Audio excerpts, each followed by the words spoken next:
Hello. Hello. क्या चल रहा है? क्या सीन? तू बता। क्या उठाना है बोल। मैं क्या बताऊं यार, तू बता क्या उठाना है। नहीं नहीं, तू बता ना, तेरे को ज़्यादा पता है ना। एक केमिस्ट्री करके बोर होगा यार, 2 चैप्टर ऑलरेडी हो गए, कुछ अलग करते हैं, न्यूमेरिकल टाइप ऐसा कुछ। हाँ तो क्या उठाना है? अबे एक सेकंड रुक यार, लाइट चली गई। इसको क्या हो गया? अब इसने काम करते हैं, लाइट ही उठाता है। Okay, nice idea.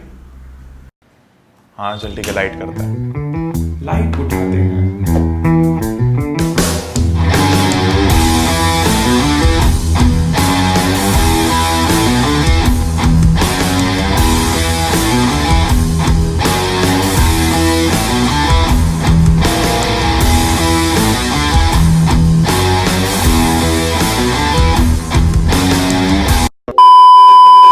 अबे मेरे घर पे भी लाइट चली गई।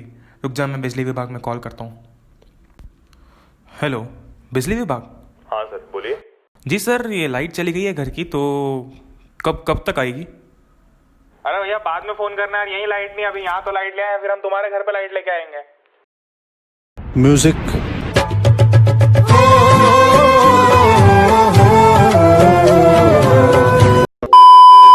ओके, सो अभी बात करते हैं, जो मेरे फेस पर आ रही है वो लाइट है, जो मेरे पीछे ये है वो लाइट है, ये जो मेरे ऊपर पड़ रही है वो लाइट है। ओके, अब मैं अगर एक बेसिक से एग्जांपल लेता हूं, तो ये जो मेरे पीछे एक वुडन प्लैंक है, ये जो वुडन प्लैंक है ये अपने अंदर से लाइट एमिट नहीं कर रहा है। इसके अंदर कोई ऐसी लाइट नहीं है भाई कि मेरे अंदर लाइट है तो मैं ऐसी लाइट एमिट कर रहा हूं कि लो भाई देखो मुझे। नहीं, ये अपने आप से लाइट एमिट नहीं कर रहा है। वाइब समझ आ रही है? ये जो है वो बेसिकली लाइट को रिफ्लेक्ट कर रहा है। जब इस वुडन प्लैंक के ऊपर लाइट गिर रही है किसी सोर्स ऑफ लाइट से, जब किसी सोर्स ऑफ लाइट से यहां पर इस पर लाइट गिर रही है, तो ये लाइट को बस रिफ्लेक्ट कर रहा है। कहने का मतलब ऐसा है कि मान लेते हैं ये एक वुडन प्लैंक है, क्या हुआ कि ये एक सोर्स ऑफ लाइट है, ठीक है, ये एक सोर्स ऑफ लाइट है, यहां से लाइट निकल रही है। तो ये जो लाइट है जब इस पर स्ट्राइक करेगी, जब इस पर स्ट्राइक करेगी, तब ये जो हमारा कंप्लीट वुडन प्लैंक है, इसका जो सरफेस है, ये लाइट को रिफ्लेक्ट करेगा और तब हम इसको देख पा रहे हैं। ओके, ये हमारी आंख है। तो जब ये सोर्स ऑफ लाइट यहां से लाइट एमिट करेगा कि इस पर जाकर टकराएगी, यहां से लाइट जो है वो रिफ्लेक्ट होगी और हमारे आंखों में आएगी, तब मुझे दिखता है कि हाँ भाई यहां पर एक वुडन प्लैंक रखा हुआ है। ये अपने आप से लाइट एमिट नहीं कर रहा है, लाइट को बस रिफ्लेक्ट कर रहा है, जो कि हमारे आंखों तक पहुंच रही है। तो अब मैं बात करता हूं मिरर की। बेसिकली मिरर जो होता है ना, मिरर का जो ये सरफेस होता है, ये जो सरफेस जहां पर हम अपने आप को देख सकते हैं, यहां पर एक इंसान खड़ा हुआ है, ठीक है, उसको अपनी इमेज जो है यहां पर दिख रही है, ठीक है। तो जहां पर ये इमेज हमको दिख रही है, जो फ्रंट वाला पोर्शन है, ये एक पॉलिश्ड सरफेस होता है, ये एक पॉलिश्ड सरफेस होता है, ठीक है। अब बात करते हैं रिफ्लेक्शन ऑफ लाइट की, ठीक है। ये एक मिरर है जिसका ये वाला जो साइड है वो रिफ्लेक्टिंग साइड है। क्यों है? क्योंकि ये एक पॉलिश्ड सरफेस है, तो हम जो है वो आसानी से अपनी इमेज देख पाएंगे, और ये नॉन पॉलिश्ड है, यहाँ पर पॉलिश नहीं है, तो ये यहाँ पर हमने कांटे बना दिए, ठीक है। हम सिर्फ ऊपर वाले की बात कर रहे हैं, हमको नीचे वाले से कोई लेना देना है ही नहीं। क्या हुआ, यहाँ पर बहुत सारी रेज ऑफ लाइट आई। क्या हुआ कि बहुत सारी रेज ऑफ लाइट आई, ठीक है, ये कुछ ऐसी रेज आई और ये ऐसी की ऐसे रिफ्लेक्ट हो गई, ये ऐसी रिफ्लेक्ट हो गई, ये ऐसी रिफ्लेक्ट हो गई, ये ऐसी रिफ्लेक्ट हो गई और ये ऐसी रिफ्लेक्ट हो गई, ठीक है। अब ये समझने में बहुत ज़्यादा कॉम्प्लिकेटेड लग रहा है, इसलिए हम लोग जब रिफ्लेक्शन ऑफ लाइट की यहाँ पर बात कर रहे हैं तो सिर्फ एक रे की बात करते हैं, सिर्फ एक रे की बात करते हैं। बाकी सारी रेज के लिए जितनी भी रेज आ रही हैं, बहुत बहुत बहुत सारी रेज आ रही हैं, तो वो बहुत सारी रेज अगर हम लोग बनाते बैठेंगे तो पता नहीं कितना टाइम लग जाएगा। इसलिए क्या करते हैं कि एक ही रे की बात कर रहे हैं हम लोग यहाँ पर। तो ये रे ऑफ लाइट ऐसी आई, ठीक है। ये एरो बनाना बहुत इंपॉर्टेंट है कि ये रे ऑफ लाइट जो है वो आ रही है, अप्रोच कर रही है, ये बनाना बहुत इंपॉर्टेंट है। इस सरफेस पर स्ट्राइक की और यहां से रिफ्लेक्ट हो गई, यहां से रिफ्लेक्ट हुई, तो एरो ऐसा बनेगा, एरो जाता हुआ बनेगा। तो ये जो रे है वो ऐसी आई और यहां से रिफ्लेक्ट हो गई। ओके, अब यहां पर यार ये जो सरफेस है, ये सरफेस को मैं यहाँ पर छोटा सा बना रहा हूँ एक बार। इस सरफेस के परपेंडिकुलर एक लाइन को अगर हम लोग खींचते हैं तो इसको हम लोग बोलते हैं नॉर्मल, ठीक है। इस लाइन को हम लोग बोलते हैं नॉर्मल, जो कि अभी हम लोग यहाँ पर इसके बीचों बीच खींचने वाले हैं, जो कि मैंने यहाँ पर खींच दी, ये मैंने खींच दी नॉर्मल, ठीक है। नॉर्मल क्या होता है? नॉर्मल इस सरफेस के एक लाइन है जो कि परपेंडिकुलर है, ये 90 डिग्री बना रही है, राइट। ये जो लाइन है नॉर्मल, ये 90 डिग्री एंगल बना रही है, 90 डिग्री, 90 डिग्री। ओके, ये बात हो गई। अब क्या हुआ कि ये जो रे है, इस रे को कहा जाता है इंसिडेंट रे। इस रे को कहा जाता है इंसिडेंट रे। कौन सी रे? Incident ray. इंसिडेंट रे कौन सी रे होती है? जो कि यहां पर आकर स्ट्राइक करती है, ओके। और रिफ्लेक्टेड रे कौन सी होती है? जो कि यहां से रिफ्लेक्ट हो जाती है। इस रे को कहा जाता है रिफ्लेक्टेड रे। इस रे को कहा जाता है रिफ्लेक्टेड रे, ओके। अब एक बहुत ही इंपॉर्टेंट चीज इसमें आती है जो कि है एंगल ऑफ इंसिडेंस की और एंगल ऑफ रिफ्लेक्शन की। यहां पर बहुत बार गलती ये होती है, और मेरे साथ में यही गलती हुई थी, मैंने भी यही गलती की थी कि यार मैंने क्या किया कि इसको एंगल ऑफ इंसिडेंस मान लिया, ठीक है, और इसको एंगल ऑफ रिफ्लेक्शन मान लिया। लेकिन if we go by the definition, angle of incidence की जो डेफिनेशन होती है वो कुछ ऐसी होती है कि it is the angle formed between the incident रे and normal, okay, between the incident रे एंड नॉर्मल। तो ये तो अपनी इंसिडेंट रे है, ये वाली, राइट, ये अपना नॉर्मल है। तो इन दोनों के बीच का एंगल कौन सा होगा? इन दोनों के बीच का एंगल होगा ये वाला। तो इसको कहा जाता है एंगल ऑफ इंसिडेंस, जिसको हम लोग आई से रिप्रेजेंट करते हैं। इसको कहा जाता है एंगल ऑफ रिफ्लेक्शन, जिसको हम लोग आर से रिप्रेजेंट करते हैं। यहां पर ये जो आई है ये है हमारा एंगल ऑफ इंसिडेंस, और ये जो अपना आर है ये है एंगल ऑफ रिफ्लेक्शन। वाइब समझ आ रही है? ठीक है, बहुत ही आसान चीज है ये। क्या बात की हमने? यही बात की यार कि ये जो है हमारा एक मिरर है, ठीक है, ये एक हमारा रिफ्लेक्टिंग सरफेस है, एक पॉलिश्ड सरफेस है। यहाँ पर बहुत सारी रेज ऑफ लाइट है, लेकिन यहाँ पर हमने सिर्फ एक की बात की ताकि हम आसानी से चीज़ों को समझ पाए। ये होती है इंसिडेंट रे जो कि यहाँ पर आकर स्ट्राइक करती है। ये होती है रिफ्लेक्टेड रे जो कि वहाँ से रिफ्लेक्ट होती है, ठीक है। ये हो गया एक बेसिक सा नॉर्मल सा फंडा यहाँ पर रिफ्लेक्शन ऑफ लाइट का। अब रिफ्लेक्शन ऑफ लाइट के दो लॉज होते हैं, तो ये हैं दो लॉज रिफ्लेक्शन ऑफ लाइट के। The angle of incidence is equal to the angle of reflection. यहां पर जब मैंने ये एंगल ऑफ इंसिडेंस की बात की, ठीक है, ये हमारा एंगल ऑफ इंसिडेंस है और ये मेरा एंगल ऑफ रिफ्लेक्शन है। ये मेरा एंगल ऑफ इंसिडेंस है और ये मेरा एंगल ऑफ रिफ्लेक्शन है। ये जो दोनों एंगल्स हैं ये इक्वल होते हैं, तो हम इसको कैसे लिख सकते हैं? Angle I is equals to angle R, या फिर angle of incidence is equals to angle of reflection. अगर एंगल ऑफ इंसिडेंस 30 डिग्री है तो एंगल ऑफ रिफ्लेक्शन भी 30 डिग्री होगा। अगर एंगल ऑफ इंसिडेंस 50 डिग्री है तो एंगल ऑफ रिफ्लेक्शन भी 50 डिग्री होगा। अभी नेक्स्ट वाला जो पॉइंट है वो ऐसा है जो कि बहुत ही मतलब लॉजिकल पॉइंट है। ये क्या कहना चाह रहा है? इसका कहना ये है नेक्स्ट वाले पॉइंट का कि भाई ये जो हमारी इंसिडेंट रे है, ये जो हमारी नॉर्मल है जो हमने नॉर्मल बनाई थी, और ये जो हमारी रिफ्लेक्टेड रे है, ठीक है, ये तीनों की तीनों एक प्लेन में लाई करते हैं। क्या बात है? ये बताने की जरूरत थी क्या? नहीं थी, लेकिन ये लॉ है। तो कितनी आसान चीज है। अगर ये कभी याद तेरे से नहीं होता है या फिर आपसे भी नहीं होता है तो यार धमाल मूवी जो है, धमाल मूवी के अंदर ना एक डब्ल्यू होता है, ठीक है, ऐसा एक डब्ल्यू बना होता है। अगर मैं उस डब्ल्यू की बात करता हूं तो ये वाला जो पॉइंट है और ये वाला जो पॉइंट है वो एक ही प्लेन में है, राइट, ये इसी प्लेन में है दोनों पॉइंट्स। तो यहां पर भी यही बात की जा रही है कि जो हमारा इंसिडेंट रे है, नॉर्मल है और रिफ्लेक्टेड रे है, ये तीनों जो है वो इसी प्लेन में लाई करते हैं, एक ही प्लेन में लाई करते हैं, okay. The incident ray the normal to the mirror at the point of incidence. यहां पर ये पॉइंट ऑफ इंसिडेंस है, मैं इसको रेड से मार्क कर देता हूं, ये पॉइंट ऑफ इंसिडेंस है। कौन सा होता है पॉइंट ऑफ इंसिडेंस? जो कि भाई हमारी इंसिडेंट रे बना रही है इस प्लेन के साथ में। यहां से इंसिडेंट रे आई, ठीक है, इंसिडेंट रे आई और यहां पर स्ट्राइक करेगी तो ये हो जाएगा हमारा पॉइंट ऑफ इंसिडेंस। इसको पॉइंट ऑफ इंसिडेंस बोलते हैं। तो ये पॉइंट ऑफ इंसिडेंस पर अगर हम लोग देखते हैं तो ये जो इंसिडेंट रे है, ये नॉर्मल और ये रिफ्लेक्टेड रे, ये तीनों की तीनों जो चीजें हैं ये एक ही प्लेन में लाई कर रही हैं, ओके। ये कहता है हमारा सेकंड लॉ ऑफ रिफ्लेक्शन। अब यार ये जो मिरर होता है इसने बहुत ही अच्छा काम किया है, हमको लॉज ऑफ रिफ्लेक्शन वगैरह का कुछ बेसिक सा ज्ञान देके आगे बढ़ते हैं। अब बात करते हैं स्पेरिकल मिरर की, कि स्पेरिकल मिरर क्या चीज होती है। नाम से पता चल रहा है स्पेरिकल आ रहा है, यानी कि इसमें स्पीयर की बातें हो रही है। स्पेरिकल मतलब गोल सा, ओके। अब ये जो स्पेरिकल मिरर है इसके अंदर ये जो स्पून का एग्जाम्पल है ना, ये जो स्पून वाला एग्जाम्पल है ये बहुत ही तगड़ा और बहुत ही सही है, ओके। ये जो स्पून होता है हमारा, अगर मैं स्पून की बात करता हूँ तो स्पून यार कुछ इस तरीके का होता है, राइट, थोड़ा सा कुछ ऐसा होता है जिससे हम लोग खाते हैं। अब अगर मैं इसको साइड से देखता हूं, अगर मैं स्पून को साइड से देखता हूं तो कुछ ऐसा दिखेगा मुझे, कुछ ऐसा दिखेगा स्पून मुझे, ये नीचे का उसका जो जिससे हम लोग पकड़ते हैं स्पून को, ओके, तो कुछ ऐसा दिखेगा स्पून मुझे। ये अंदर कर्व दिख रहा है, ये जो स्पून है ये अंदर मुझे ऐसा कर्व दिख रहा है, राइट। लेकिन अगर मैं स्पून को पलटा देता हूं, ऐसा कर देता हूं, ठीक है, तो भाई ये जो है मुझे ऐसा बाहर निकला हुआ दिख रहा है, ऐसा बल्ज्ड आउट दिख रहा है। तो यही है हमारे दो स्पेरिकल मिरर्स, एक का नाम है कॉनकेव और दूसरे का नाम है कॉन्वेक्स। सबसे पहला स्पेरिकल मिरर है यार कॉनकेव मिरर, ओके। सबसे पहला स्पेरिकल मिरर है कॉनकेव मिरर। तो नाम के अंदर है केव, केव का मतलब है गुफा।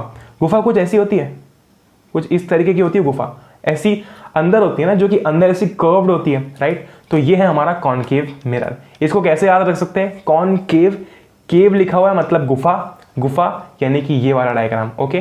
तो ये है हमारा बेसिक सा कॉनकेव मिरर। अब इसको बनाते समय कुछ ऐसा बनाते हैं, क्योंकि ये जो सरफेस है, ये वाला, ये रिफ्लेक्टिंग सरफेस है, राइट। ये जो सरफेस है ये रिफ्लेक्टिंग सरफेस है, एंड हमारा ये जो है ये नॉन रिफ्लेक्टिंग है। तो यहां पर हम लोग कांटे बना देंगे। अब बात करते हैं दूसरे टाइप की मिरर की, जो कि है हमारा कॉन्वेक्स मिरर। अब यार ये चम्मच को जब मैंने ऐसे रखा था तो ये कॉनकेव मिरर था, जब मैंने चम्मच को उल्टा किया तो ये कॉन्वेक्स मिरर बन गया। दूसरे टाइप का जो अपना मिरर होता है वो होता है कॉन्वेक्स मिरर। कॉन्वेक्स मिरर जो होता है वो जस्ट अपोजिट होता है कॉनकेव का। हमारा जो कॉनकेव था वो ऐसा था, केव जैसा। कॉन्वेक्स जो होता है वो ऐसा होता है, उल्टा केव होता है कॉन्वेक्स के अंदर। तो यार कंफ्यूजन ना हो इसलिए हमेशा याद रखना कि जो कॉनकेव है वो एक केव की तरह होता है, ओके, वो एक केव की तरह होता है। और जो कॉन्वेक्स है, अगर हमने कॉनकेव याद कर लिया तो कॉन्वेक्स याद करना तो बहुत ही बेसिक सी चीज है, ओके। तो ये होते हैं हमारे दो टाइप के स्पेरिकल मिरर्स जिसके बारे में हम लोग बात करने वाले हैं। अगर काफी आसान था, जो केव के जैसा है, ठीक है, ये है हमारा कॉनकेव मिरर, ओके। और जो आउटवर्ड ऐसा बेंट है वो है हमारा कॉन्वेक्स मिरर। अब यार इनके ना कुछ, अब इसका ना काफी नामकरण है, इसको काफी सजाना पड़ेगा अभी, तो इसको हम लोग धीरे धीरे करके अब सजाते हैं। सबसे पहले मैं सजाऊंगा कॉनकेव मिरर को। वाइब समझ आ रही है, कॉनकेव मिरर को। ये रहा मेरा कॉनकेव मिरर, ठीक है। अब मैंने क्या किया, मैंने ऐसे एक लाइन ड्रॉ कर दी। इस लाइन को कहा जाता है प्रिंसिपल एक्सिस। इस लाइन को कहा जाता है प्रिंसिपल एक्सिस, ओके। ये जो पॉइंट है, ठीक है, ये जो पॉइंट है जहां पर ये हमारा मिरर और हमारा जो प्रिंसिपल एक्सिस है वो मीट हो रहे हैं, इस वाले पॉइंट को कहा जाता है पोल, जिसको रिप्रेजेंट किया जाता है P से। इस वाले पॉइंट को कहा जाता है पोल। अब आती है एक बहुत ही कमाल की चीज, ओके। अब हम लोग बात करेंगे सेंटर ऑफ कर्वेचर की। अब एक बार ध्यान से देखना, ये है मेरा एक स्फीयर, ठीक है, ये है मेरा एक प्यारा सा स्फीयर, ओके। मैंने क्या किया, मैंने इस स्फीयर का ये वाला जो पोर्शन है वो बाहर निकाल दिया। मैंने स्फीयर का ये वाला पोर्शन जो है वो बाहर निकाल दिया। अब अगर मैं ध्यान से देखता हूं तो क्या ये जो पोर्शन मैंने यहां से निकाला था वो कॉनकेव मिरर जैसा लगता है, राइट। वो कॉनकेव मिरर जैसा लग रहा है ना, यानी कि ये जो हमारा कॉनकेव मिरर होता है, it is a part of a big sphere. It is a part of a big sphere, okay. अब इस स्फीयर का एक सेंटर होगा, ये स्फीयर का सेंटर है, ओके। तो क्या ये सेंटर इसके लिए भी वैलिड होगा, ये जो हमारा जो पार्ट हमने बाहर निकाला, ओके, क्या ये सेंटर इसके लिए भी वैलिड होगा? बिल्कुल होगा, राइट। तो अगर मैं इसको बाहर निकाल के, जैसे कि मैंने क्या किया कि इसको बाहर निकाला और ये इमेज यहां पर बना दी, जो कि मैंने यहां पर ड्रॉ किया ना डायग्राम कॉनकेव मिरर का, मैंने उसको इसमें से निकाल दिया, ठीक है। तो यार यहां पर अगर मैं सेंटर बनाता हूं तो कहां पर आएगा, यहां पर आएगा। क्यों आएगा? क्योंकि यार ये एक स्फीयर का पार्ट है, ये एक स्फीयर का पार्ट है। अगर मैं यहां पर स्फीयर कंप्लीट करने जाता हूं तो कुछ ऐसा स्फीयर बनेगा, राइट। उस हिसाब से ये जो सेंटर है ये बिल्कुल सही है, ये बिल्कुल सही जगह पर है, राइट। लेकिन हम सिर्फ यहां पर बात कर रहे हैं कॉनकेव मिरर की, हम लोग उस स्फीयर की बात नहीं कर रहे हैं। हम लोग ऑल्दो स्फेरिकल मिरर की बात कर रहे हैं, लेकिन हम स्फीयर की बात नहीं कर रहे हैं। हमको स्फीयर से कोई मतलब नहीं है, कॉनकेव मिरर से मतलब है। तो यार इसके लिए भी सेंटर तो यही होगा। तो अगर ये याद तुझे नहीं भी रहता है और आपको भी अगर याद नहीं रहता है तो भी कोई भी चिंता वाली बात नहीं है। बस इतना याद रखना है कि इस स्पेरिकल मिरर के, इस कॉनकेव मिरर के आगे जो है यहाँ पर सेंटर ऑफ कर्वेचर है। अगर मैं कॉन्वेक्स की बात करता हूं तो कॉन्वेक्स के केस में जो सेंटर ऑफ कर्वेचर है वो यहां पर आएगा। क्यों आएगा? क्योंकि अगर मैं इस केस में स्फीयर कंप्लीट करने जाऊंगा तो वो कुछ ऐसे कंप्लीट होगा।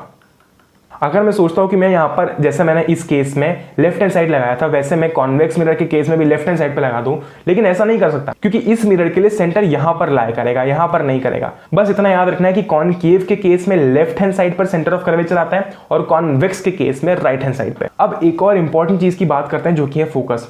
क्या हुआ यार, ये हमारा मिरर है, कॉनकेव मिरर, ठीक है, ये हमारा प्रिंसिपल एक्सिस है।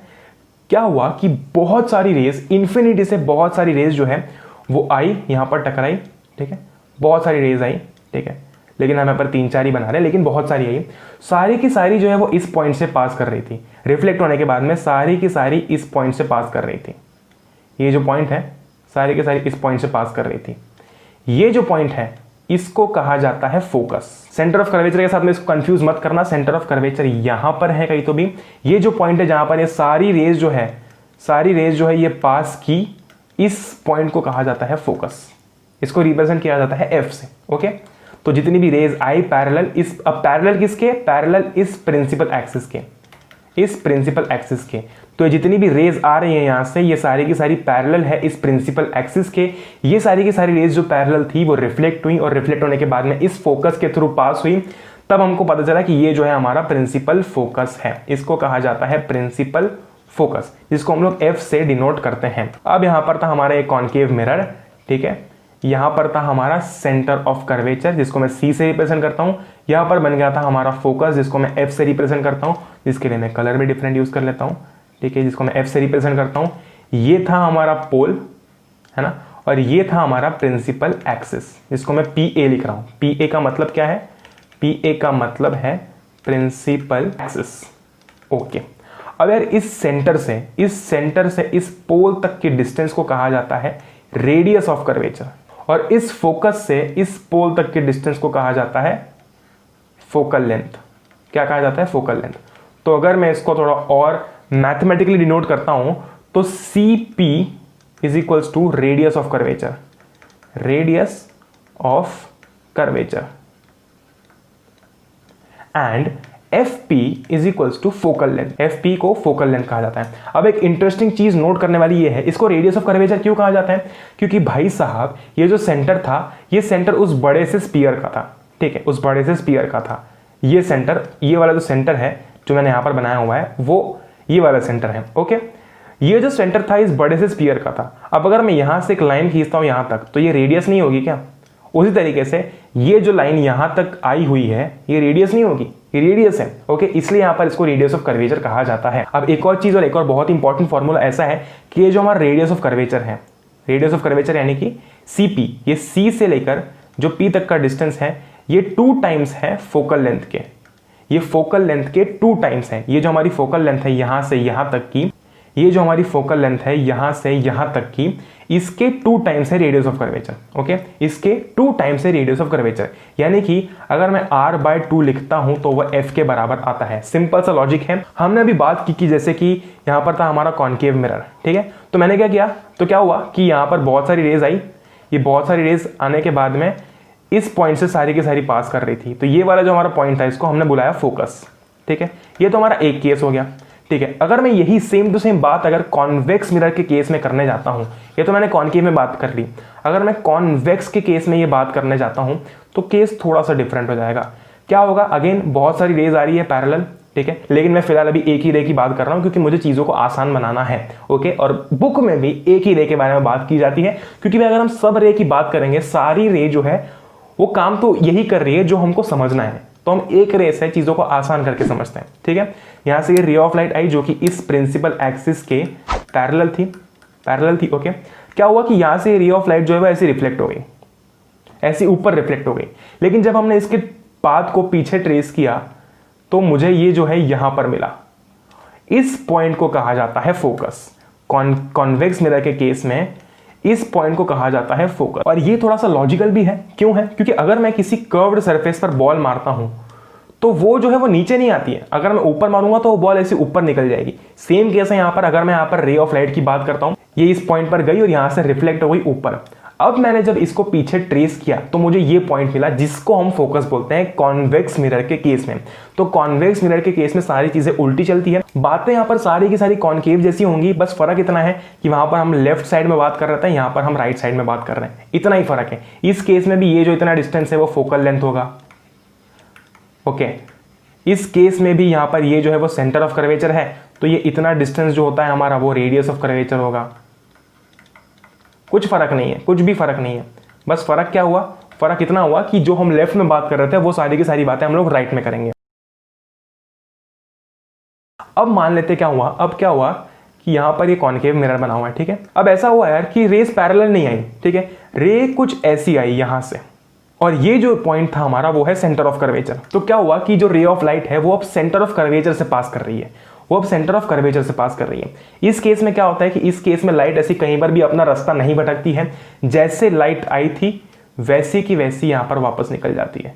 अगर लाइट ऐसी आई थी, ठीक है, तो लाइट ऐसी की ऐसी वापस निकल जाती है, कुछ भी चेंज नहीं आता है उसके पाथ के अंदर, जैसी आई वैसी वापस निकल गई। कॉन्वेक्स मिरर में चीजें थोड़ी सी जो है वो डिफरेंट होंगी। अब यहां पर है centre of curvature right hand side पे, ठीक है। सेंटर ऑफ कर्वेचर मिरर के पीछे है। अब मिरर के पीछे तो हम लोग जा नहीं सकते, तो हम लोग मिरर के आगे कुछ जुगाड़ लगाते हैं, ठीक है। ये रे ऑफ लाइट कोई ऐसी रे ऑफ लाइट आई जिसको अगर मैं पीछे एक्सटेंड करता हूं, वो वहां पर जाकर सेंटर ऑफ कर्वेचर पर मिलती है। इस केस में ये जो रे ऑफ लाइट है वो इस पॉइंट पर टकराकर वापस निकल जाएगी। भाई मिरर के पीछे कोई भी रे ऑफ लाइट नहीं जा सकती, या फिर मिरर के पीछे रेज ऑफ लाइट जा ही नहीं सकती ना। रेज ऑफ लाइट जो है वो यहां तक आ सकती है, इस सरफेस तक आ सकती है, और इस सरफेस से बाउंस बैक होकर जहां उसको जाना है वो जा सकती है। इस केस में क्या हुआ कि एक रे ऑफ लाइट ऐसी आई जिसको जब हमने पीछे एक्सटेंड किया तो वो यहां पर इस कॉन्वेक्स मिरर के सेंटर ऑफ कर्वेचर पर जाकर मीट हो रही थी। उस केस में ये जो रे ऑफ लाइट थी वो जैसी आई वैसे ही उसने अपना रास्ता पीछे नाप लिया। That is it। अब जैसे कि मैंने पहले वाले केस की बात की थी, ये था पहला वाला केस जहां पर मैंने बात की थी कि ये रे ऑफ लाइट आई, ठीक है, यहां से रिफ्लेक्ट हुई और यहां से निकल गई। अब क्या होता है ना कि यहां पर नॉर्मल जो है वो इस तरीके से बनता है, यहां पर नॉर्मल जो है वो इस तरीके से बनता है। तो ये होता है हमारा एंगल ऑफ इंसिडेंस और ये होता है हमारा एंगल ऑफ रिफ्लेक्शन। मैं इसको थोड़ा और एक कलर में दिखाता हूं। ये होता है हमारा एंगल ऑफ रिफ्लेक्शन, ठीक है। ये जो एंगल ऑफ इंसिडेंस है और ये जो एंगल ऑफ रिफ्लेक्शन है, अगेन दोनों बराबर रहते हैं। They follow the law of reflection. Law of reflection ये बिल्कुल प्यारी तरीके से फॉलो करते हैं। अब तेरे दिमाग में क्वेश्चन आया होगा कि ये नॉर्मल ऐसी कैसी बनाई गई है, और आपके दिमाग में भी क्वेश्चन आया होगा कि ये नॉर्मल ऐसी कैसे बनाई है। जब मैं इस मिरर की बात कर रहा था तो मैंने नॉर्मल इसके परपेंडिकुलर बनाई थी, राइट। तो मैंने नॉर्मल इसके परपेंडिकुलर बनाई थी। अब अगर मेरा मिरर ऐसा स्लांट हो जाए तो क्या मैं इस केस में भी सीधी बनाऊंगा? क्या मैं इस केस में भी ऐसी नॉर्मल बनाऊंगा? नहीं बनाऊंगा। क्यों नहीं बनाऊंगा? क्योंकि भाई फिर मुझे 90 डिग्री नहीं मिलेगा, ये तो एक ऑब्ट्यूज एंगल बन जाएगा। फिर मैं क्या करूंगा, फिर मैं जो नॉर्मल है वो ऐसी बनाऊंगा, तब जाके मुझे 90 डिग्री मिलेगा। भाई जैसे जैसे हमारा सरफेस जो है वो टिल्ट कर रहा है, मेरा नॉर्मल भी टिल्ट कर रहा है। उसी तरीके से अगर मैं इस पॉइंट की बात करता हूं, इस वाले एरिया की बात करता हूं, तो इस वाले सेक्शन के लिए, इस वाले कंप्लीट पोर्शन के लिए मेरा नॉर्मल कैसा बनेगा? उसके परपेंडिकुलर बनेगा। उसके परपेंडिकुलर अगर मैं बनाता हूं तो ये लाइन परपेंडिकुलर नहीं है। अगर मैं इसको थोड़ा सा मैग्नीफाई करता हूं तो ये कुछ ऐसा बना हुआ है, राइट। ये 90 डिग्री नहीं है, ये 90 डिग्री है ना। तो इसीलिए इस केस में जो नॉर्मल है वो कुछ ऐसा बन रहा है, क्योंकि हमको एट द एंड क्या प्रूव करना है कि angle of incidence angle of reflection के बराबर है। इस केस में नॉर्मल जो है वो ऐसा इसलिए बना क्योंकि भाई जो सरफेस है वो इस केस में जो है वो थोड़ा सा टिल्टेड है, ये दिख रहा है यहां पर। उसी तरीके से जो कॉन्वेक्स था, कॉन्वेक्स के केस में भी यही बात हो रही थी। कॉन्वेक्स के केस में भी ये जो रे ऑफ लाइट थी वो ऐसी आई थी और ऐसे निकल गई थी, जो कि आगे जो है यहां पर जाकर मीट कर रही थी, और ये अपना फोकस था, ठीक है। इस केस में भी यहां पर अगर मैं देखता हूं तो यहां पर यार सरफेस कुछ ऐसा है, राइट। सरफेस कुछ ऐसा है। अगर मैं सरफेस को यहां पर ड्रॉ करूं, अब मैं इसके लिए अगर नॉर्मल बनाता हूं तो इसके लिए मुझे नॉर्मल ऐसी बनानी पड़ेगी, राइट, क्योंकि तब जाके ये परपेंडिकुलर दिखेगा। तो मैंने क्या किया, ऐसी एक नॉर्मल बना दी। ये मैंने नॉर्मल यहां पर बना दी। ये हो गया हमारा एंगल ऑफ इंसिडेंस, ये हो गया हमारा एंगल ऑफ रिफ्लेक्शन। आसान है। यहां से रे ऑफ लाइट आई थी, यहां से रे ऑफ लाइट रिफ्लेक्ट हुई है। ये एंगल ऑफ इंसिडेंस था, एंगल ऑफ रिफ्लेक्शन है, दोनों इक्वल है। लॉ ऑफ रिफ्लेक्शन भी यहां पर सेटिस्फाई होता है। अब यहां पर हमने क्या बात की थी कि एक रे ऑफ लाइट पैरेलल आई तो वो कहां से पास करेगी? वो फोकस से पास करेगी। उसी तरीके से सेम, बस थोड़ा सा उल्टा। क्या कि अगर एक रे ऑफ लाइट फोकस से पास कर रही है तो वो इस प्रिंसिपल एक्सिस के पैरेलल निकल जाएगी। बस इतना ही कहना है। क्या कहना था पहले केस में कि अगर कोई ray of light principal axis के पैरेलल आती है, यहां पर हिट करती है और रिफ्लेक्ट करती है, तो वो फोकस से पास करेगी। सेकंड केस हमसे क्या कह रहा है? ये हमसे ये कह रहा है कि अगर कोई रे ऑफ लाइट फोकस से पास करती है तो वो इस प्रिंसिपल एक्सिस के पैरेलल निकल जाएगी। इसका मतलब ये है कि इस केस में हमारी इंसिडेंट रे जो थी वो प्रिंसिपल एक्सिस के पैरेलल थी। इस वाले केस में हमारी जो रिफ्लेक्टेड रे है वो प्रिंसिपल एक्सिस के पैरेलल में है। कॉन्वेक्स के केस में भी एग्जैक्टली सेम हो जाएगा। ऐसी कोई रे आ रही है जो कि यहां पर अपेरेंटली फोकस पर जो है वो जाएगी, ठीक है, वो यहां से रिफ्लेक्ट हो गई। ऐसी कुछ रे आई, वो यहां से रिफ्लेक्ट हो गई, और ये रहा प्रिंसिपल एक्सिस। यहां से रे आई जो कि अपेरेंटली जब हम उसको पीछे एक्सटेंड करेंगे तो वो फोकस पर जाकर जो है वो मीट कर रही है। इस केस में यहां पर जो रे ऑफ लाइट आई वो ऐसे रिफ्लेक्ट कर गई कि जो इस प्रिंसिपल एक्सिस के पैरेलल होगी। ओके, इस केस में भी अगर मैं बात करता हूं तो अब यहां पर अगर मैं नॉर्मल की बात करता हूं तो ये मेरा सरफेस है, ऐसा नॉर्मल कुछ ऐसा बनेगा। ये होगा मेरा एंगल ऑफ इंसिडेंस, ये होगा मेरा angle of reflection. Angle of incidence और एंगल ऑफ रिफ्लेक्शन हर एक केस में बनाना इंपॉर्टेंट है क्योंकि उससे डायग्राम काफी अच्छा दिखता है। एक और अपना केस ऐसा है कि ये है हमारा कॉनकेव मिरर। क्या हुआ, ये अपना पोल है, ये अपना पोल है, P से रिप्रेजेंट करते हैं। यहां से एक रे ऑफ लाइट आई और यहां से निकल गई, ठीक है। यहां से एक रे ऑफ लाइट आई और यहां से निकल गई, ठीक है, बस इतना ही इसमें समझने का। ये अपना एंगल ऑफ इंसिडेंस, ये अपना एंगल ऑफ रिफ्लेक्शन। इस केस में नॉर्मल जो है इस केस में हमारा वो प्रिंसिपल एक्सिस ही है। क्यों है? क्योंकि अगर मैं यहां पर बात करता हूं नॉर्मल की इस वाले एरिया के लिए, तो ये नॉर्मल का काम नहीं कर रहा।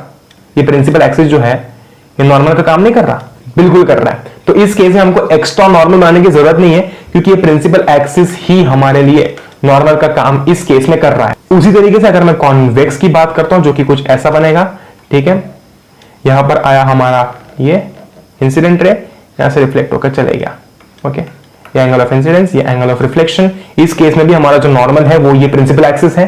क्यों है? क्योंकि अगेन इसके लिए ये जो हमारी लाइन है वो परपेंडिकुलर का काम कर रही है। अब बात करते हैं रियल चीज की, जो कि है image formation by concave mirror.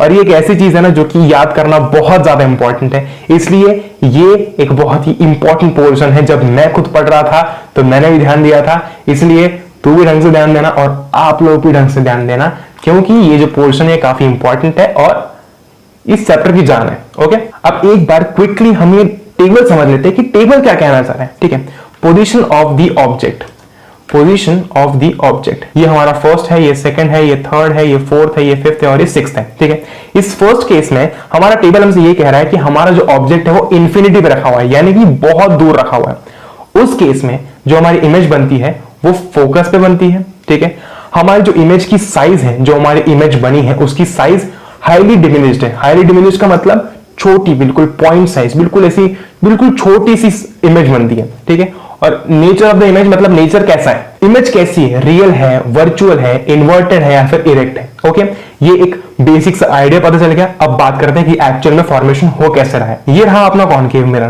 पहले केस की बात करते हैं जब हमारा ऑब्जेक्ट जो है वो इंफिनिटी पे रखा हुआ है, जब हमारा ऑब्जेक्ट जो है वो इंफिनिटी पे रखा हुआ है। ओके, तो क्या हुआ कि जैसे कि मैंने पहले इसमें बात की थी, सबसे पहले मैंने बात की थी, क्या की थी कि ये हमारा ऑब्जेक्ट जो है वो इंफिनिटी में रखा हुआ है। अब इस ऑब्जेक्ट से लाइट नहीं आ रही है, इस ऑब्जेक्ट से लाइट नहीं आ रही। यहां पर कोई अगर इंसान खड़ा है, ठीक है, वो इंसान अपने में से लाइट एमिट नहीं कर रहा है, उसके अंदर लाइट नहीं है। यहां पर एक सोर्स होगा, यहां पर मान लेते हैं सन है, तो क्या हो रहा है कि इस सन से लाइट आ रही है, इस पर लाइट आ रही है। ठीक है, यहां से लाइट जो है वो इस इंसान से रिफ्लेक्ट हो रही है, बाउंस बैक हो रही है और हमारी आंखों में आ रही है।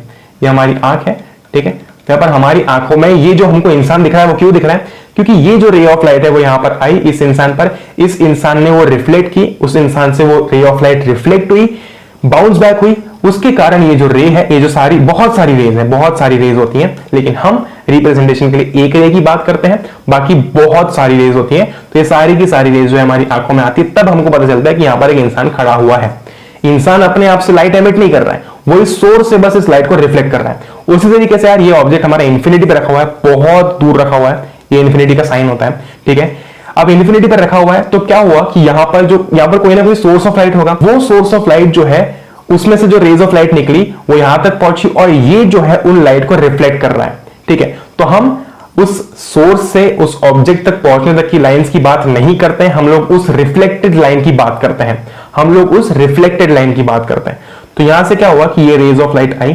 ठीक है, ये कौन सी है, अगर मैं एक ओवरव्यू के लिए बताता हूं तो ये वो वाली रेज है जो कि यहां से आई थी।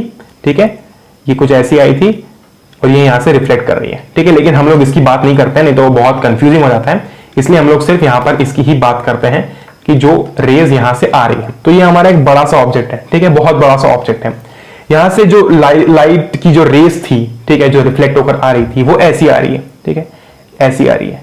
अब अगर मैं देखता हूं ध्यान से, तो मैंने थोड़ी देर पहले ये देखा था कि अगर कोई भी रे ऑफ लाइट इस प्रिंसिपल एक्सिस के पैरेलल आती है, इस प्रिंसिपल एक्सिस के पैरेलल आती है तो वो फोकस से पास करेगी। ये रहा फोकस, तो वो फोकस से पास करेगी। इस केस में भी ये जो नीचे वाली रे है वो भी पैरेलल है प्रिंसिपल एक्सिस के, तो वो भी ऐसे फोकस से पास करेगी। राइट, ये जो ऊपर वाली रे है ये भी पैरेलल है प्रिंसिपल एक्सिस के, तो ये भी ऐसे फोकस से पास करेगी। लेकिन बस डिफरेंस इतना है कि ये रे ऑफ लाइट ऐसी आ रही है तो ये ऐसे रिफ्लेक्ट होगी, ये रे ऑफ लाइट जो है हमारी वो कुछ ऐसे आ रही है तो ये ऐसे रिफ्लेक्ट होगी। ओके, अब अगर मैं देखता हूं तो यहां पर दोनों मीट हो रहे हैं, यहां पर दोनों मीट हो रहे हैं, यहीं पर हमारी इमेज बन रही है।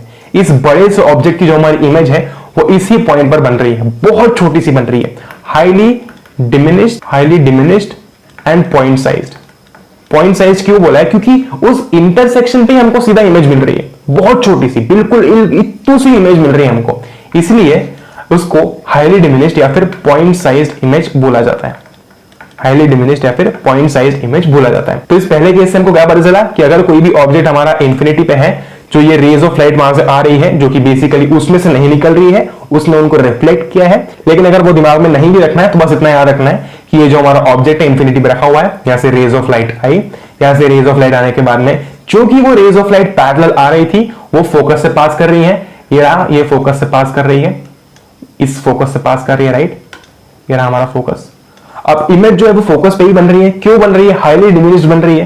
क्यों बन रही है? इसका कारण ये है कि भाई यहां पर इंटरसेक्शन पर ही हमको इमेज देखने को मिल रही है, जिसके कारण जो इमेज देखने को मिल रही है वो बहुत ही छोटी सी मिल रही है और पॉइंट साइज मिल रही है। हमने बात कर ली बहुत दूर दूर की बातों की, अब थोड़ा सा पास आते हैं, ठीक है। यहां पर अपन ने बनाया प्रिंसिपल एक्सिस, ये है सेंटर ऑफ कर्वेचर, ये है फोकस, ठीक है। यहां पर सी के पीछे यानी कि सी के बियॉन्ड यहां पर कहीं तो भी हमारा एक ऑब्जेक्ट रखा हुआ है, ठीक है। यहां पर हमारा ऑब्जेक्ट रखा हुआ है। क्या हुआ? अगेन यहां से भी हमारी रेज ऑफ लाइट आई। अब ये जो रेज ऑफ लाइट है वो पैरेलल आ रही थी, तो अगेन ऑब्वियस सी बात है कि वो फोकस से पास करेगी, ये फोकस से निकलेगी, ठीक है। दूसरे केस में क्या हुआ कि दूसरे केस में यहां से रे ऑफ लाइट आई, ठीक है, और ये जो हमारा सेंटर ऑफ कर्वेचर है यहां से पास कर गई, तो यहां से रे ऑफ लाइट आई, ठीक है, और यहीं से ऐसी की ऐसी गई हमारी रे ऑफ लाइट, बेसिकली ऐसे गई और ऐसी रिफ्लेक्ट हो गई, वापस से ऐसी रिफ्लेक्ट हो गई, ठीक है। तो ये कुछ ऐसी ही यहां से रिफ्लेक्ट हो गई। अगर मैं यहां पर देखता हूं तो पॉइंट ऑफ इंटरसेक्शन मुझे कहां पर देखने को मिल रहा है? यहां पर देखने को मिल रहा है। ये जो हमारा पॉइंट है ये पॉइंट ऑफ इंटरसेक्शन है, तो यहां पर ऐसी इमेज बन जाती है, ठीक है, जो कि उल्टी होती है, जो कि उल्टी होती है, यानी कि ये जो इमेज होती है वो है रियल एंड इन्वर्टेड इमेज होती है। Real and inverted, real image मतलब वही इमेज जो कि हम स्क्रीन पर ले सकते हैं, ऐसी इमेज जिसको हम लोग स्क्रीन पर ऑब्टेन कर सकते हैं। वर्चुअल इमेज जो होती है, वर्चुअल इमेज को हम स्क्रीन पर ऑब्टेन नहीं कर सकते। इसका एक बहुत ही अच्छा सा एग्जांपल है हमारा मिरर वाला, ठीक है। मिरर जो होता है वो एक वर्चुअल इमेज बनाता है। तो अगर मैं अपनी इमेज मिरर के अंदर देख पा रहा हूं, इसका यह मतलब नहीं है कि अगर मैं मिरर के पीछे एक स्क्रीन लेकर खड़ा हो जाऊं तो मुझे मेरी इमेज उसके अंदर भी देखने को मिलेगी। मिरर के आगे कुछ नहीं है, मिरर के पीछे भी कुछ नहीं है, जो भी हमको देखने को मिलता है सिर्फ उस मिरर के अंदर ही देखने को मिलता है। क्यों देखने को मिलता है? क्योंकि वो मिरर एक वर्चुअल इमेज बना रहा है, एक रियल इमेज नहीं बना रहा है। इसका मतलब यह है कि अगर मैं उसके पीछे एक स्क्रीन लेकर खड़ा हो जाऊं, ठीक है, एक व्हाइट कलर की स्क्रीन लेकर खड़ा हो जाऊं, तो मुझे कोई भी इमेज नहीं मिलेगी, बिकॉज वो एक वर्चुअल इमेज बनाता है। रियल इमेजेस जो होती हैं वो स्क्रीन पर ऑब्टेन हो सकती हैं। तो अगर मैं इस केस में यहां पर स्क्रीन लेकर खड़ा हो जाता हूं तो मुझे वहां पर एक्चुअल में इमेज देखने को मिलेगी, ऑल्दो वो उल्टी देखने को मिलेगी, इन्वर्टेड देखने को मिलेगी, लेकिन देखने को मिलेगी क्योंकि वो एक रियल इमेज है। अब क्या इसका मतलब यही है कि सिर्फ ये दो रेज आ रही हैं? नहीं, अनगिनत रेज आ रही हैं, बहुत सारी रेज आ रही है, लेकिन हमको अल्टीमेटली जो इमेज है वो यहीं पर मिलने वाली है। तो हम सिर्फ उन रेज की बात करते हैं जिनको समझना भी आसान हो और जिनसे हमारा आंसर भी आ जाए, और हम उन्हीं रेज की बात करते हैं। तो इसलिए अगर हम सारी, ऐसे तो बहुत सारी रेज आ रही है, ऐसी रेज आ रही है, ये रे आ रही है, ऐसी रे आ रही है, बहुत बहुत सारी रे निकल रही है, लेकिन वो सारी रेज हम नहीं बना सकते। इसलिए हम लोग सिर्फ उन रेज की बात करते हैं जो हम पढ़ते हैं और जो हमारे लिए चीजों को आसान करती है। तो अब जो हम बात करेंगे, when an object is kept at center of curvature, तो उसकी इमेज कहां पर फॉर्म होती है? at center of curvature। तो ये अपना कॉन्केव मिरर हुआ, ठीक है, ये हमारा प्रिंसिपल एक्सिस हुआ, यहां पर रखा हुआ है हमारा ऑब्जेक्ट, ठीक है, यहां पर रखा हुआ हमारा ऑब्जेक्ट सेंटर ऑफ कर्वेचर पे, ये जो है अपना सेंटर ऑफ कर्वेचर है, ठीक है। यहां से निकली एक रे ऑफ लाइट जो कि यहां से नहीं निकली है, ऑल्दो मैं बता चुका हूं ये बहुत बार, यहां से निकली और यहां से फोकस से गई, ठीक है, ये अपना फोकस है।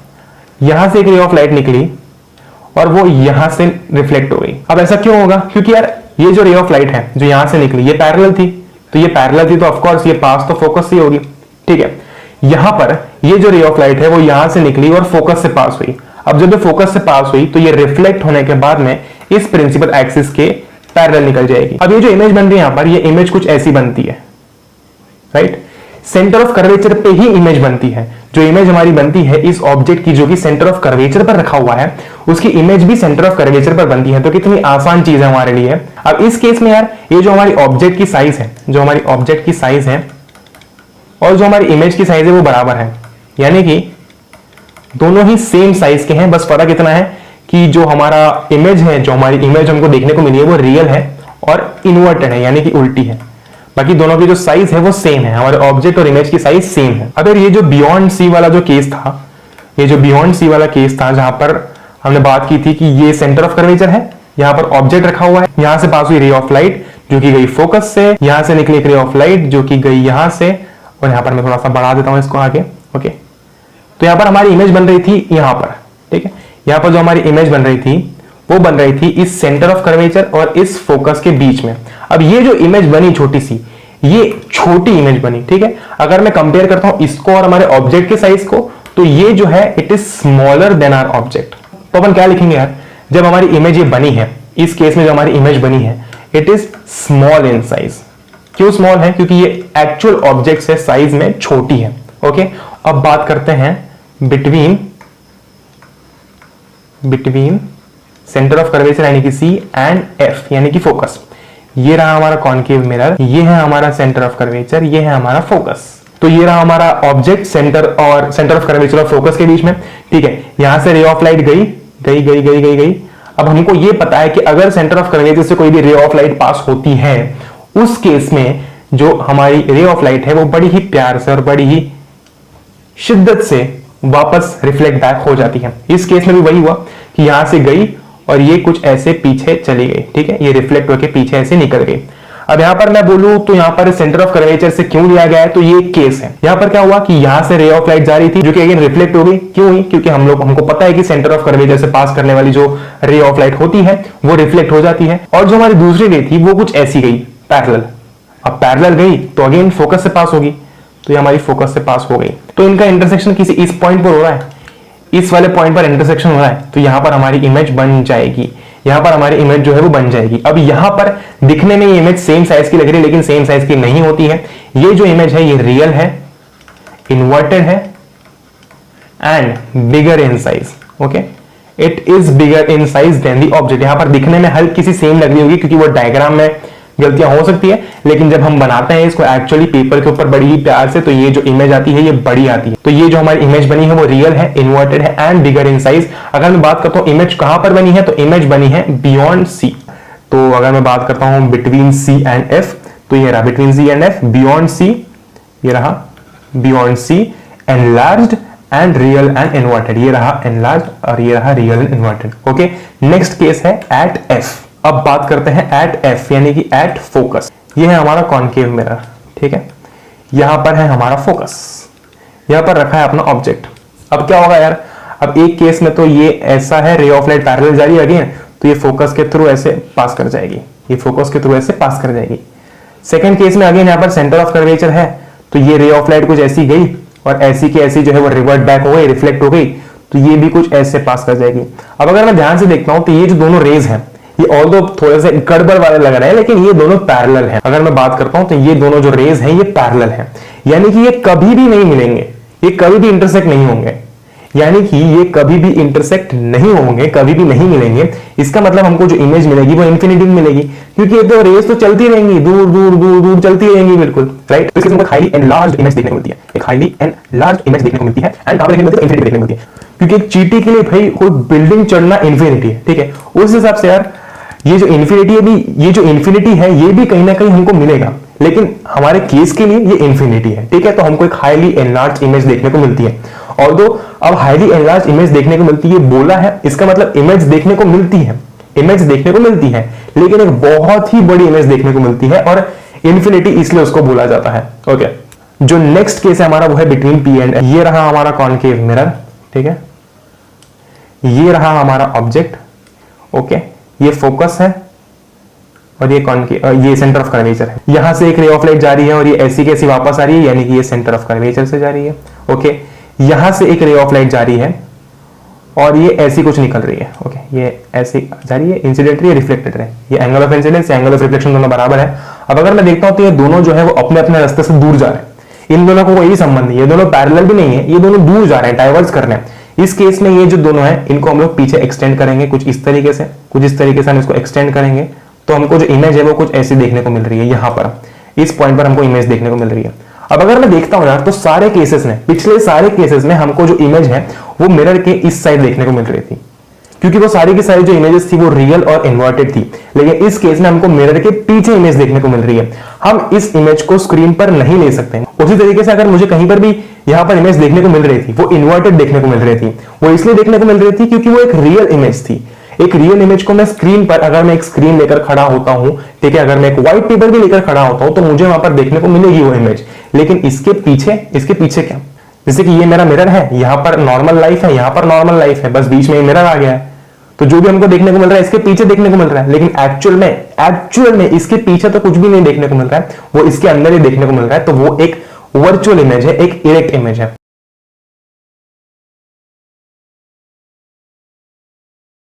अब यहाँ पर कॉन्केव मिरर के यूजेस होते हैं, काफी अमेजिंग यूजेस हैं।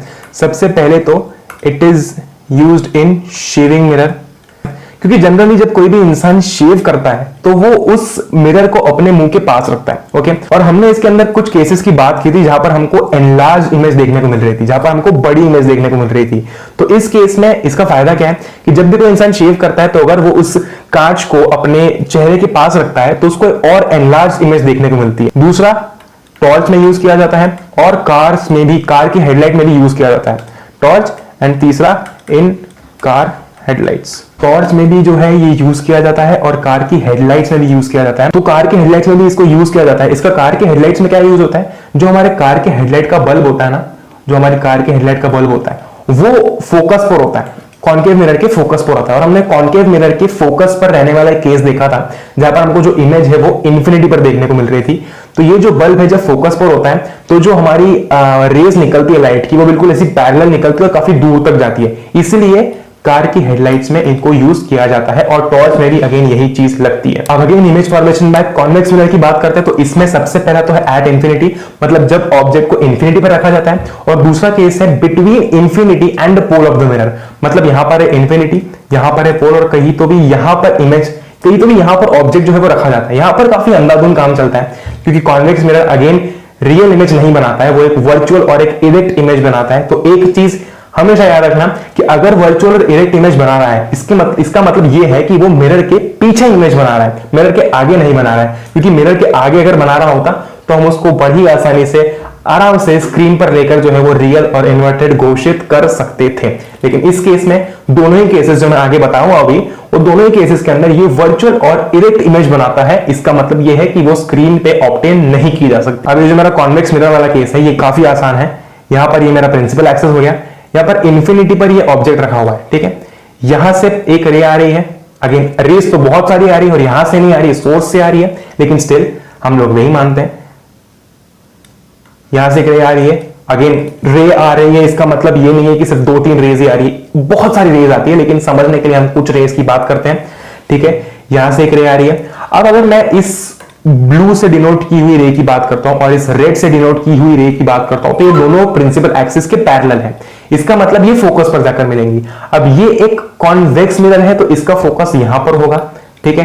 तो सबसे पहले तो ये जो दोनों रेज है ये रिफ्लेक्ट करेंगी ऐसे ऐसे, ठीक है। अब इन दोनों को हम लोग पीछे एक्सटेंड करेंगे तो ये कुछ ऐसे एक्सटेंड होगी, तो ये जो है वो फोकस पर आकर मिल गया, ओके। अब यहां से जो ये रे आ रही है ये वाली, ये ऐसी की ऐसी वापस निकल गई।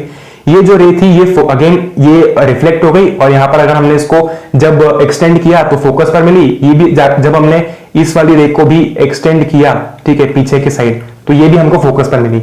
इस केस में अगर कोई भी ऑब्जेक्ट इंफिनिटी पे है तो यहां से हमको क्या सीख मिल रही है, ये सीख मिल रही है कि अगर कोई भी ऑब्जेक्ट इंफिनिटी पर है तो उसकी जो इमेज है कॉन्वेक्स मिरर के अंदर वो हमको हाईली डिमिनिश्ड देखने को मिलेगी।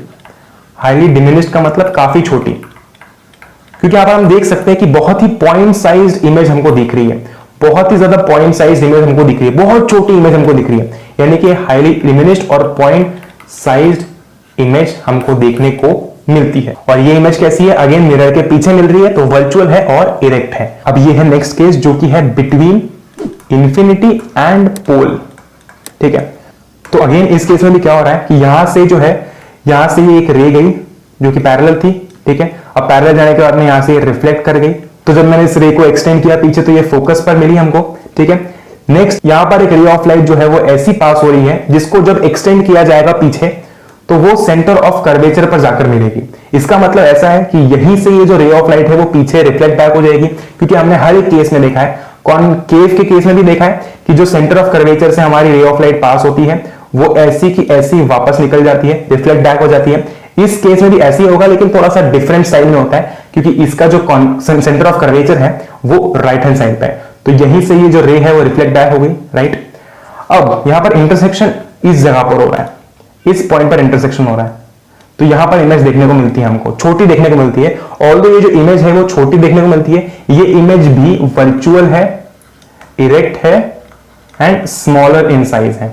ओके, ये इमेज जो है ये भी स्मॉल इन साइज है। अब ये कुछ ऐसे केसेस हैं यार जो कि हमको ध्यान में रखने ही हैं, क्योंकि ये जो केसेस है बहुत ज्यादा इंपॉर्टेंट होते हैं। अब कुछ केस में हो सकता है कि शायद हम भूल जाए कि कौन सा एरो जो है वो कहां पर जाता है, कौन सी रे ऑफ लाइट कैसे निकल रही है, उसका जुगाड़ मैं काफी जल्दी बताने वाला हूं। अब यूज की बात करते हैं कि कॉन्वेक्स मिरर कहां पर यूज होता है, तो जो हमारे कार के अंदर जो मिरर्स होते हैं, साइड मिरर्स, उसमें यूज किया जाता है। क्योंकि ये जो कॉन्वेक्स मिरर्स होता है ना, हमको बहुत ही वाइड फील्ड ऑफ व्यू देते हैं, तो ये हमको काफी वाइड फील्ड ऑफ व्यू देते हैं, इसलिए जनरली जो हमारे मिरर्स होते हैं कार के अंदर, उसके अंदर कॉन्वेक्स मिरर यूज किए जाते हैं। अब साइन कन्वेंशन की बात करते हैं। ये एक ऐसा टॉपिक है जो जब मैंने पढ़ा था तो मुझे ऐसा लगा कि यार ये काफी टफ होगा, लेकिन ये बहुत आसान सी चीज है। ओके, इसको सिर्फ 2 से 3 मिनट के अंदर हम खत्म कर सकते हैं, ठीक है। अब ये है हमारा XY वाला ग्राफ, ठीक है, वाइट समझ में आ रही है। अब उस प्लेन के अंदर इस जीरो के इधर साइड जो नंबर्स होते हैं सारे पॉजिटिव होते हैं, इधर साइड जो नंबर्स होते हैं वो सारे नेगेटिव होते हैं, ठीक है।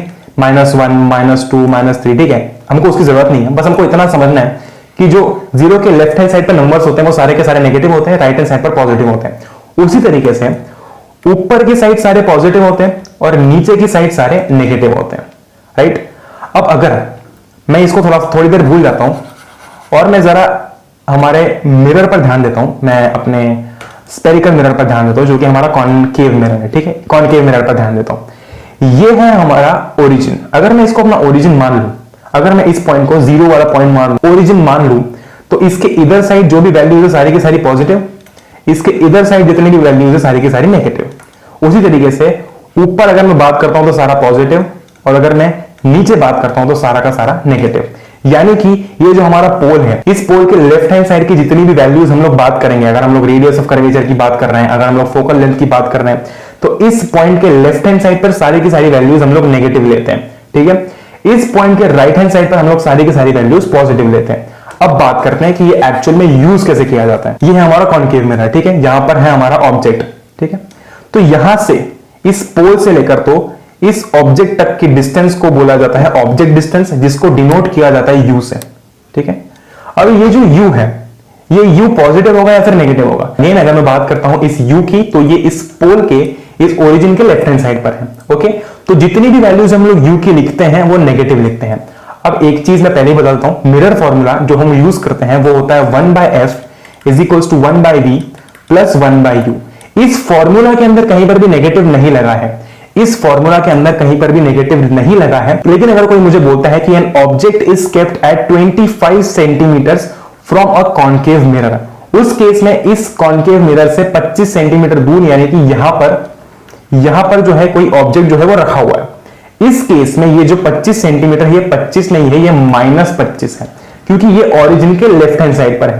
तो जब मैं इस -25 को इस फॉर्मूला में सब्स्टिट्यूट करूंगा, डालूंगा, तो मैं कुछ ऐसा लिखूंगा 1/f is equal to 1/v plus 1/-25।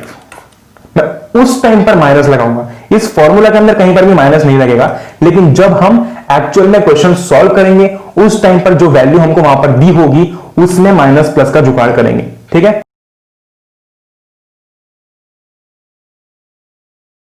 तो मुझे बोलता है कि कॉन्वेक्स मिरर का रेडियस ऑफ कर्वेचर 5 सेंटीमीटर है, तो क्या मैं उस केस में 5 सेंटीमीटर को पॉजिटिव लूंगा या फिर नेगेटिव लूंगा? मैं उस केस में 5 सेंटीमीटर को लूंगा पॉजिटिव, क्योंकि कॉन्वेक्स मिरर का जो सेंटर ऑफ कर्वेचर है वो इस पोल के राइट हैंड साइड पर आता है, ओके, वो इस पोल के राइट हैंड साइड पर आता है। इसका मतलब ये है कि यहां से यहां तक का जो डिस्टेंस है वो मैं कितना भी लूं, भले 5 लूं, 10 लूं, 50 लूं, वो आएगा तो पॉजिटिव। यहां पर अगर मुझे बोला जाए कि कॉन्वेक्स मिरर का रेडियस ऑफ कर्वेचर 5 सेंटीमीटर है, तो मैं उसको पॉजिटिव 5 यानी कि +5 ही लिखूंगा, क्योंकि सेंटर ऑफ कर्वेचर हमारा कॉन्वेक्स मिरर के केस में पोल के राइट हैंड साइड पर है, यानी कि पॉजिटिव वाली साइड पर है।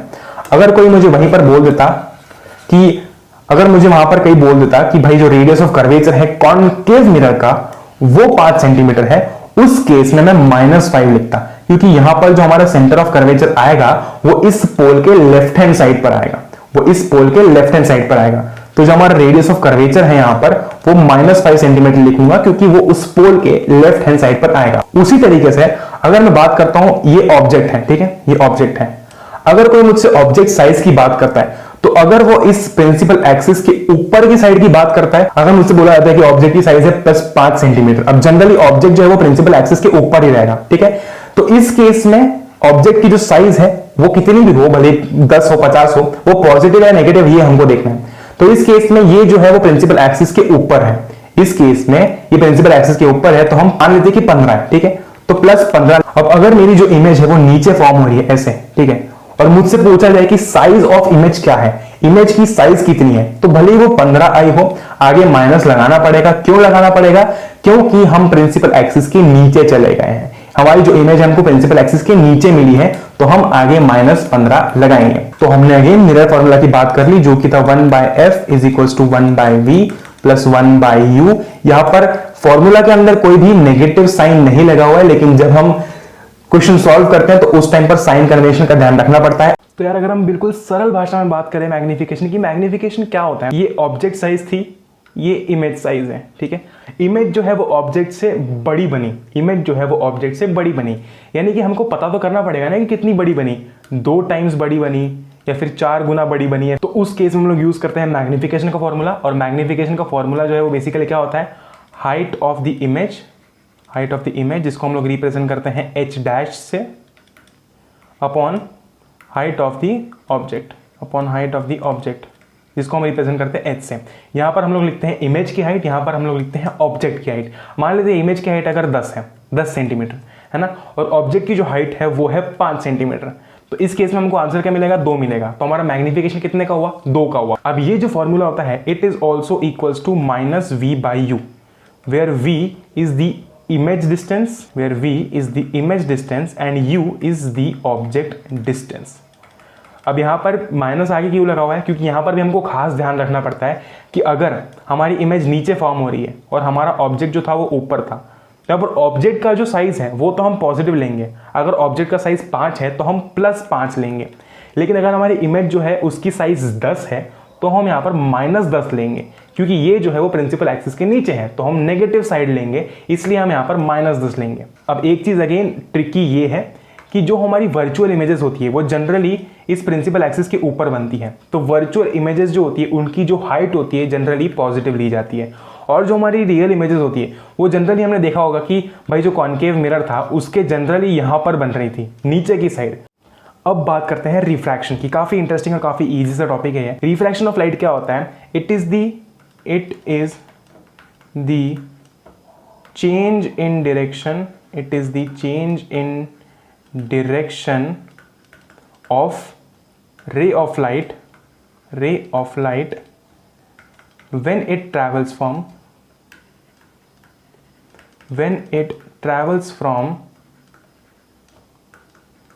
one medium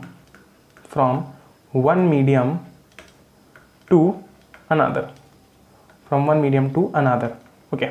तो यार ये यहाँ पर ऐसा पानी है, ठीक है, ये पानी है, यहाँ पर यहाँ तक जो है वो रे ऑफ लाइट कुछ ऐसे आ रही थी, ठीक है, यहाँ तक रे ऑफ लाइट कुछ ऐसे आ रही थी, लेकिन जैसे ही ये पानी के अंदर गई इसका डायरेक्शन चेंज हो गया, इसका डायरेक्शन कुछ ऐसा हो गया, ठीक है। तो ये चेंज हुआ ना, पहले सीधे आ रहा था, अब डायरेक्शन चेंज हो गया, तो इस फिनोमिना को कहा जाता है रिफ्रैक्शन ऑफ लाइट। यही कारण होता है जब हम अगर किसी भी पेंसिल को फिर किसी भी ऑब्जेक्ट को पानी के अंदर थोड़ा सा इमर्स करते हैं, तो क्या होता है कि अगर ये पेंसिल इमर्स्ड है पानी के अंदर, तो ये पेंसिल बाहर ऐसी दिखेगी और अंदर कुछ ऐसी दिखेगी, मुड़ी हुई दिखेगी। इसका कारण क्या है? इसका कारण ये है कि पानी के अंदर हो रहा है रिफ्रैक्शन, ठीक है। पानी के अंदर जो रे ऑफ लाइट की डायरेक्शन है वो थोड़ी सी चेंज हो जाएगी, जिसके कारण हमको जो पेंसिल है वो मुड़ी हुई दिखती है, लेकिन एक्चुअल में ऐसा नहीं होता है। एक्चुअल में ऐसा इसलिए नहीं होता है क्योंकि भाई यहाँ पर रिफ्रैक्शन हो रहा है, रिफ्रैक्शन के कारण रे ऑफ लाइट की जो डायरेक्शन है वो चेंज हो रही है। उस ऑब्जेक्ट को कोई हार्म नहीं हो रहा है, लेकिन जो हमको दिख रहा है उसमें चेंज आ रहा है। क्यों आ रहा है? क्योंकि यहाँ पर रिफ्रैक्शन हो रहा है, जिसके कारण रे ऑफ लाइट जो है, जो हमारी रेज है लाइट की, उनके डायरेक्शन चेंज हो रहे हैं। अगर हम बात करते हैं रेक्टेंगुलर स्लैब की, उस रेक्टेंगुलर स्लैब से रिफ्रैक्शन कैसे होता है, क्योंकि बेसिकली एक रेक्टेंगुलर स्लैब क्या होता है, एक रेक्टेंगुलर स्लैब देखा जाए तो ग्लास होता है, तो वो भी एक डिफरेंट मीडियम है, एयर एक डिफरेंट मीडियम है, वाटर एक डिफरेंट मीडियम है, उसी तरीके से ग्लास भी एक डिफरेंट मीडियम है। तो ये कुछ ऐसा होता है हमारा रेक्टेंगुलर स्लैब, इसको ऐसा बना देते हैं, ठीक है। अब यार यहाँ पर ये जो है हमारी एक इंसिडेंट रे है, ठीक है, ये हमारी इंसिडेंट रे है, ये हमारा नॉर्मल है।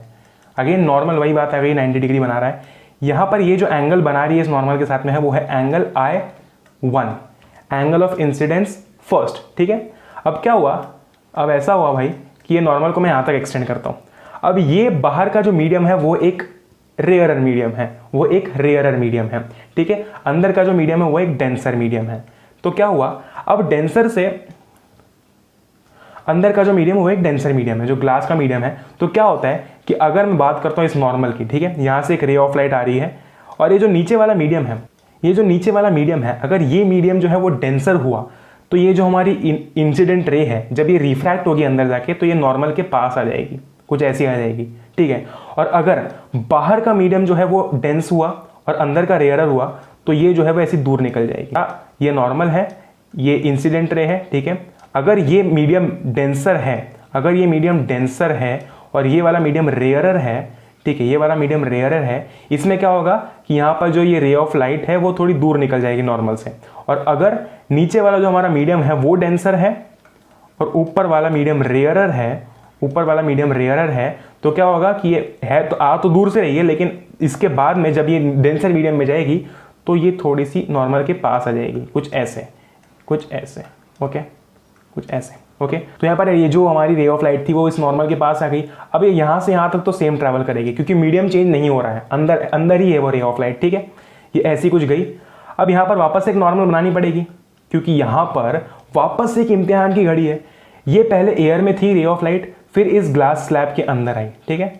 तो यहाँ पर एक बार मीडियम चेंज हुआ, अब वापस से इस ग्लास स्लैब से ये बाहर जाएगी, इस ग्लास स्लैब से अब ये एयर के अंदर जाएगी, तो वापस से इसको ये जो एग्जाम है वो देनी पड़ेगी, ठीक है। तो इस केस में क्या होगा, इस केस में अब ये जो रे ऑफ लाइट है ये डेंसर से रेयरर में जा रही है क्योंकि अब ये डेंसर में है और इस डेंसर से अब ये रेयरर मीडियम में जाएगी। तो क्या होगा कि ये जो रे ऑफ लाइट है वो यहाँ से दूर निकल जाएगी, वो यहाँ से दूर निकल जाएगी, ओके। इसको हम लोग बोलेंगे R2, इसको हम बोलेंगे I2। इसको I क्यों बोला जा रहा है, क्योंकि यहाँ पर इंसिडेंस हो रहा है, यहाँ पर टकराने के बाद में जो है इमेज, यहाँ पर टकराने के बाद में जो हमारी रे ऑफ लाइट है वो रिफ्रैक्ट हो रही है। तो मैं अगेन एक बार बता देता हूँ, ये I2 है, ये I2 है, ये एंगल ऑफ इंसिडेंस फर्स्ट था, ये एंगल ऑफ रिफ्रैक्शन फर्स्ट था, ये एंगल ऑफ इंसिडेंस 2 है, ये एंगल ऑफ रिफ्रैक्शन 2 है, ओके। पहले ये रेयरर मीडियम से डेंसर मीडियम में आया, इसलिए जो रे ऑफ लाइट है वो नॉर्मल के पास चली गई। दूसरे केस में ये डेंसर मीडियम से रेयरर मीडियम में गई, इसलिए जो हमारी रे ऑफ लाइट है वो नॉर्मल से दूर हो गई, ठीक है। तो रिफ्रैक्टिव इंडेक्स की बात करने से पहले मैं लॉज ऑफ रिफ्रैक्शन की बात करता हूं। सबसे पहला लॉ ये होता है कि द